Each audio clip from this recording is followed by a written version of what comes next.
Hello everyone, ये आपका जिस तरह आपने पिछले क्लास में उष्णकटिबंधीय कटीले वन तथा झाड़ियाँ तक आपने कंप्लीट किया था और आप जान रहे हैं कि बिहार बोर्ड का भूगोल चल रहा है कक्षा 9 का। आज हम लोग देखेंगे पर्वतीय वन और सभी महत्वपूर्ण प्रश्न हैं। आप लोग अभी से एक्टिव रहिए किसी भी एग्ज़ाम को लेकर, ये सारे महत्वपूर्ण प्रश्न आपके लिए होते हैं और जो अभी से देख रहे हैं वो दोबारा अगर देखेंगे तो उन्हें समझने में आसानी होगी। लेकिन अचानक से किसी एग्ज़ाम के डेट की घोषणा होने के बाद जब आप लोग देखेंगे तो हेडक हो जाएगा। तो 15-20 मिनट बहुत बड़ी चीज़ नहीं होती है। मैं ये शब्द कई वीडियो में बोल चुकी हूँ। 15-20 मिनट तक अगर आप एक वीडियो को देख लेते हैं तो बहुत कुछ आप पा सकते हैं। पर्वतीय वन आप ये समझ चुके हैं, पहाड़, पर्वतीय, पठार और मैदान, 3 तरह के जो भागों का आपका वर्णन है आपके इस भारत देश में, हमारे भारत देश में।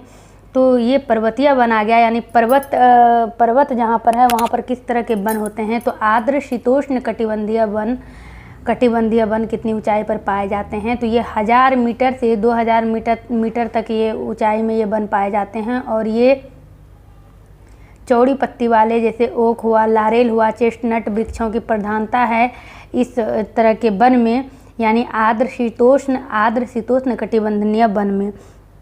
और ये धरातल पर अक्षांश के कारण तापमान में अंतर आता है, ये आप समझ चुके हैं। और पर्वत क्षेत्र चूँकि ऊंचा होता है और ऊंचाई से तापमान प्रभावित होता है, यानी जब जितना आप ऊपर जाएंगे तापमान उतना ही कम होते जाता है। और इसीलिए जो धरातल पर अक्षांश के परिवर्तन से वनस्पति का प्रकार बदलता है। जो मैदानी भाग में वनस्पति होता है, एक ही समय अगर आप कोई महीना आप उठा लेते हैं जून जुलाई, उसी समय में मैदानी भाग के वनस्पति को आप देखेंगे, पठारी भाग के वनस्पति को देखेंगे और पर्वतीय भाग के वनस्पति को देखेंगे। तो अक्षांश की ऊंचाई में अंतर के कारण वनस्पति में अंतर पाया जाता है। अब है आपका 1500 से 300 मीटर की ऊंचाई के बीच किस प्रकार के वन पाए जाते हैं। अति महत्वपूर्ण प्रश्न है और इसको आपने 8 क्लास में भी देखा है। तो ये है आपका शंकुधारी वन।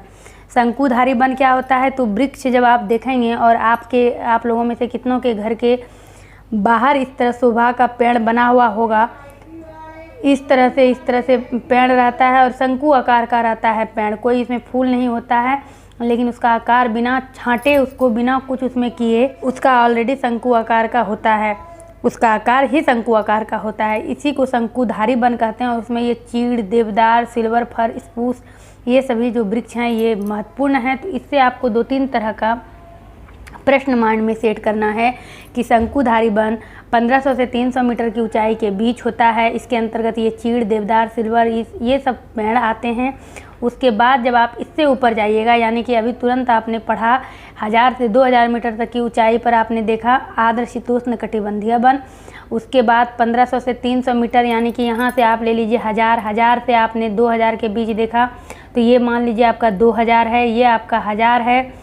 फिर यहाँ से आपका 1500 निकाला है जिस तरह के आप यहाँ देख रहे हैं, और ये आपका अगर 3000 है तो इस बीच में जो वन है आपका 1500 से 3000 के बीच में वन, यानी ऊंचाई के साथ साथ आधे दूर से लिया है।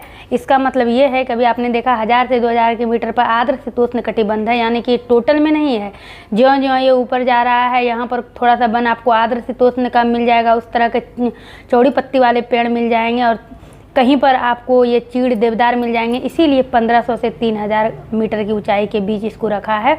तो ये सभी आपको समझना है। और इसके बाद जब थोड़ा सा ऊपर जाइएगा, यानी 3000 से ऊपर 3600 मीटर और उससे अधिक ऊपर जाइएगा, यानी 3600 मीटर और उससे अधिक, तो आपको ये अल्पाइन वनस्पति मिलता है। तो ये भी महत्वपूर्ण प्रश्न है। और अल्पाइन वनस्पति कितनी ऊंचाई पर पाई जाती है? 3600 मीटर से अधिक ऊंचाई पर पाई जाती है।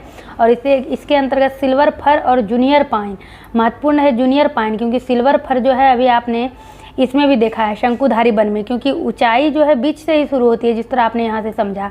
तो ये आपको याद रखना है। उसके बाद आपका है हिमालय की ऊंचाई पर किस कारण वृक्षों का आकार टेढ़ा मेढ़ा होता है।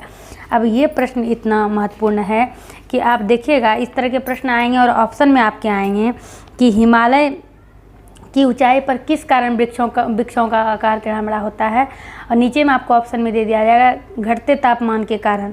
आपको वो भी सही लगेगा, क्योंकि ऊपर तो तापमान, जितना आप ऊपर जाएंगे तापमान घटता हुआ नजर आएगा। हिम रेखा से निकटता के कारण, ये भी आपको सही लगेगा। लेकिन महत्वपूर्ण आपका प्रश्न क्या है? तेज हवा के कारण वृक्ष जो है बिल्कुल टेढ़ा मेढ़ा हो जाता है और इस तरह के वृक्षों की संख्या अभी बिल्कुल नहीं के बराबर है। और उसके बाद फिर आपका अल्पाइन जो आता है, अल्पाइन वनस्पति आप कहिए या घास कहिए, क्योंकि ऊंचाई अल्पाइन वनस्पति जो है उसकी लंबाई थोड़ा कम होती है, तो उसको आप घास भी कह सकते हैं। फिर यहाँ से आपका आता है अल्पाइन घास का उपयोग पशुचारण के लिए कौन सी जनजातियाँ करती है, तो ये गुज्जर और बक्करवाल जैसी जनजातियाँ करती है पशुचारण के लिए अल्पाइन घास का प्रयोग। इस प्रश्न को इस तरह से भी आपसे पूछा जा सकता है, गुज्जर और बक्करवाल जैसी जनजातियाँ किस प्रकार के घास का पशुचारण के लिए उपयोग करती है, तो ये है अल्पाइन घास। तो कुल मिलाकर आपने अभी तक अल्पाइन घास के बारे में जो समझा उससे सभी प्रश्न महत्वपूर्ण निकले हैं, तो आपको ये अल्पाइन घास माइंड में रखना है। अगला प्रश्न है आपका, ट्रांस ह्यूमन किसे कहते हैं, तो ट्रांस ह्यूमन होता है कि गर्मी के समय में आप पर्वतीय क्षेत्र जो है उससे सबसे ऊंचाई तक आप पहुंचते हैं पशुचारण के लिए, पशु को चराने के लिए, और ठंडे के दिन में बिल्कुल आप नीचे उतर जाते हैं घाटी में पशुचारण के लिए। इसी को हम लोग ट्रांस ह्यूमन कहते हैं, तो इसको भी आप लोग याद रखिएगा। और ट्रांस ह्यूमन एक यूनिक शब्द है आपके इस एक्सरसाइज में, ज्योग्राफी में, तो इस दृष्टिकोण से भी ये अति महत्वपूर्ण है। अब अगला प्रश्न आपका मैंग्रोव वन से आ जाता है। पर्वतीय वन यहीं पर ख़त्म होता है और आ जाता है आपका मैंग्रोव वन।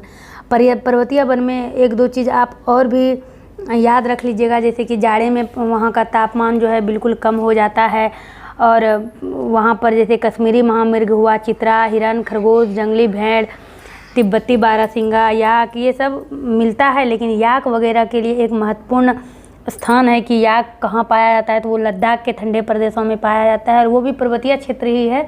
तो याक वगैरह की चर्चा आपको आगे मिल जाएगी। तो यहाँ से मैंग्रोव वन शुरू होता है। तो मैंग्रोव वन कहाँ पाए जाते हैं, ये समुद्र तटीय क्षेत्रों में पाए जाते हैं, डेल्टाई एवं दलदल प्रदेशों में पाए जाते हैं।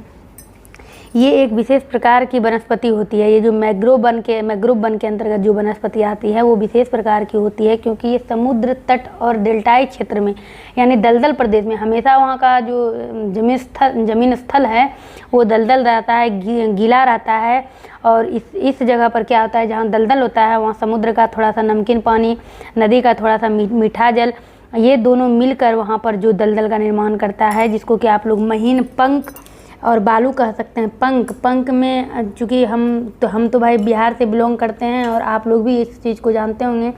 गांव घर में जब दीपावली वगैरह आता था, अब तो धीरे धीरे बहुत ज़्यादा डेवलप कर रहा है गांव शहर हर चीज़। तो जब दीपावली वगैरह आता था तो नीपने के लिए पंकी मिट्टी का इस्तेमाल किया जाता था। वही पंकी मिट्टी का यहाँ उपयोग किया गया है कि पंख और बालू के द्वारा जो निर्मित ये दलदल प्रदेश होता है, वहीं पर ये मैंग्रोव वन पाए जाते हैं। और इस उत्तर के लिए एक और महत्वपूर्ण प्रश्न है यहाँ पर कि सुंदरी नामक वृक्ष की अधिकता कहाँ पाई जाती है, तो यही है आपका समुद्र तटीय क्षेत्रों में या फिर डेल्टाई एवं दलदल प्रदेशों में सुंदरी नामक वृक्ष की अधिकता। क्योंकि ये जगह दलदल है और यहाँ पर कोई वृक्ष अगर होगा तो वो मरेगा, जल्दी मरना नहीं है उसको, तो वो वृक्ष हमेशा हरा भरा सुंदर दिखता है, इसलिए उससे सुंदरी नामक वृक्ष की अधिकता उसी जगह पर पाई जाती है। अगला प्रश्न है आपका, रॉयल बंगाल टाइगर जो सबसे प्रसिद्ध जानवर है किस प्रदेश में पाया जाता है, तो ये सुंदरबन प्रदेश में पाया जाता है। और उसके बाद यहाँ पर आपका औषधीय पादप यानी जो पौधे होते हैं, औषधीय पादप, जिससे कि अभी आप देख रहे हैं भारत में तो प्राचीन समय से ही इसका प्रयोग किया जा रहा है, चाहे मसाले के रूप में, जड़ी बूटी के रूप में, लेकिन अभी भी हम लोग खाने पीने में सीधे रूप से पत्ते का जो प्रयोग करते हैं, जैसे आपका पालक हो गया, धनिया पत्ता हो गया, ये सभी औषधियाँ नहीं हैं, औषधीय पौधे नहीं हैं, लेकिन ये इस प्रकार के पौधे हैं जिसको कि हम लोग भी अभी आज तक यूज कर रहे हैं। जिस तरह आदि मानव पहले खाते थे तो उनको भी ये डर लगता था, पता नहीं किसमें जहर है क्या है, लेकिन अब हम लोग इन चीज़ों को समझ चुके हैं। तो जैसे पालक हुआ, धनिया पत्ती हुआ, कढ़ी पत्ता हुआ, ये सब चीज़ डालने से एक अलग तरह का फ्लेवर आ जाता है, खाने में अलग तरीके का स्वाद आ जाता है। लेकिन यहाँ बात हो रही है आयुर्वेद में, तो आयुर्वेद में भारत प्राचीन समय से ही, चाहे वो मसाला के रूप में हो, जड़ी बूटी के रूप में, भारत प्रसिद्ध रहा है।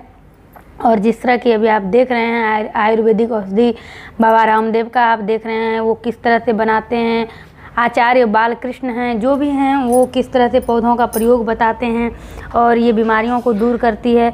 तो इसमें जो प्रश्न आपका निकल के आता है कि आयुर्वेद में लगभग कितने पादपों का वर्णन है, तो लगभग 2000 पादपों का वर्णन है, जिसमें कि 500 पादप निरंतर प्रयोग में आते हैं, यानी 2000 ऐसे पौधे हैं जिसका वर्णन है और अभी तक 500 ऐसे पौधे हैं जो प्रयोग में आ रहे हैं। अगला प्रश्न है आपका, विश्व संरक्षण संघ ने लाल सूची के अंतर्गत कितने पादपों को शामिल किया है।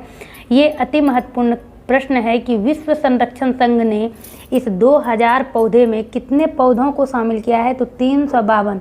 ये ऐसा नहीं है कि कोई सीधा डिजिट है 100, 200, 300, 400, इसको 352 याद रखना है आपको।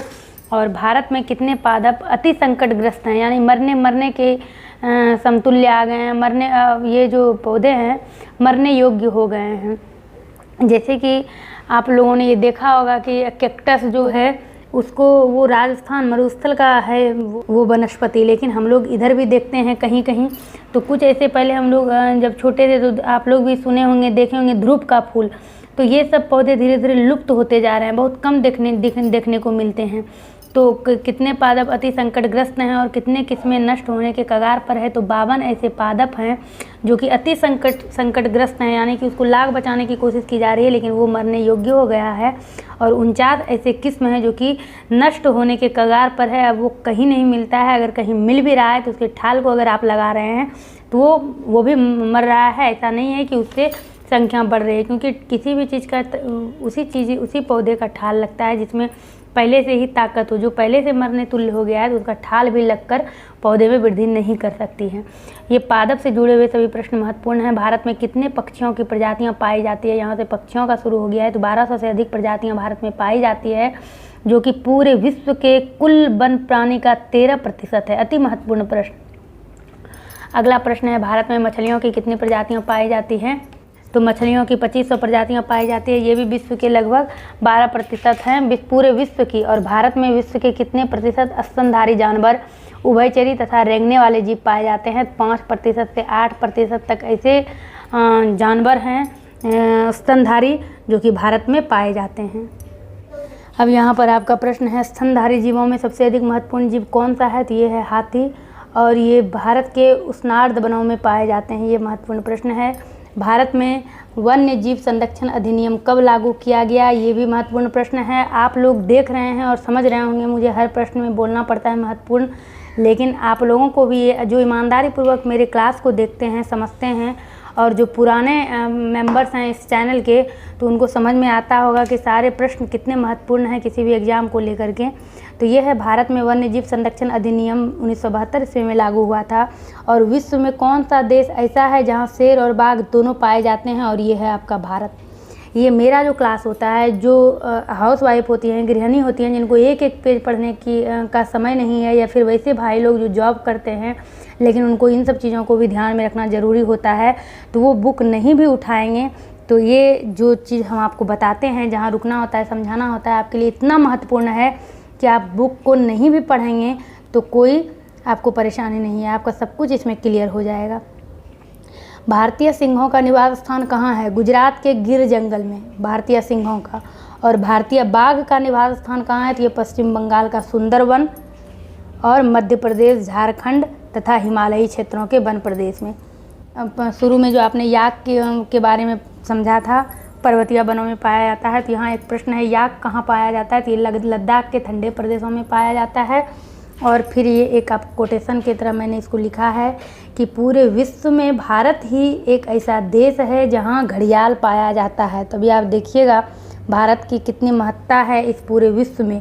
घड़ियाल जो है पूरे भारत में, हालांकि घड़ियाल की संख्या भी जो है अब कम होने लगी है, लगभग ख़त्म होने के कगार पर है, लेकिन फिर भी ये घड़ियाल भारत में ही पाए जाते हैं। और ये सभी नदियाँ, झील, समुद्री क्षेत्रों में पाए जाते हैं। कछुआ हो गया, आपका मगरमच्छ हो गया, घड़ियाल हो गया, ये सभी। और ये आप समझ रहे हैं कि ये घड़ियाल भारत के लिए प्रसिद्ध है, यानी भारत में ही पाया जाता है। विश्व के प्रसिद्ध बड़े बड़े कछुए कहाँ पाए जाते हैं? तो ये पश्चिम बंगाल के खड़गपुर में, दीघा समुद्री तट पर। आपको ऑप्शन के अनुसार आंसर देना है, किस समुद्री तट पर या कहाँ पर। तो इसको मैंने आंसर में सारे चीज़ को शामिल कर लिया है। पश्चिम बंगाल के खड़गपुर में, दीघा समुद्री तट पर। किस ऋतु में साइबेरियन सारस बहुत बड़ी संख्या में भारत आते हैं? तो ये है शीत ऋतु। शीत ऋतु में साइबेरियन सारस बहुत बड़ी संख्या में भारत आते हैं। और भारत में कितनी पादप प्रजातियां संकट में है और कितनी प्रजातियां नष्ट हो चुकी है, इसके बारे में आपने पढ़ा, लेकिन इसको और भी शॉर्ट में करके यहाँ पर दिया गया है। तो लगभग 1300 पादप प्रजातियां संकट में है और 20 प्रजातियां नष्ट हो चुकी है।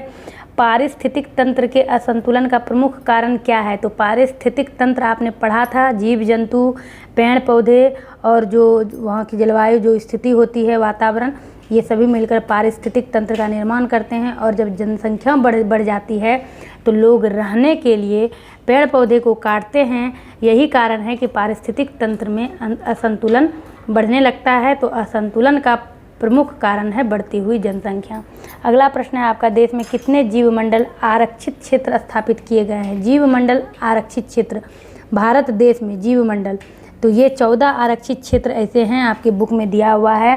यानी कि ऐसा क्षेत्र जो आरक्षित कर दिया गया है जीवमंडल के लिए, जैसे सुंदरबन, मन्नार की खाड़ी, नीलगिरी, नंदा देवी, नोकरेक, ग्रेट निकोबार, मानस।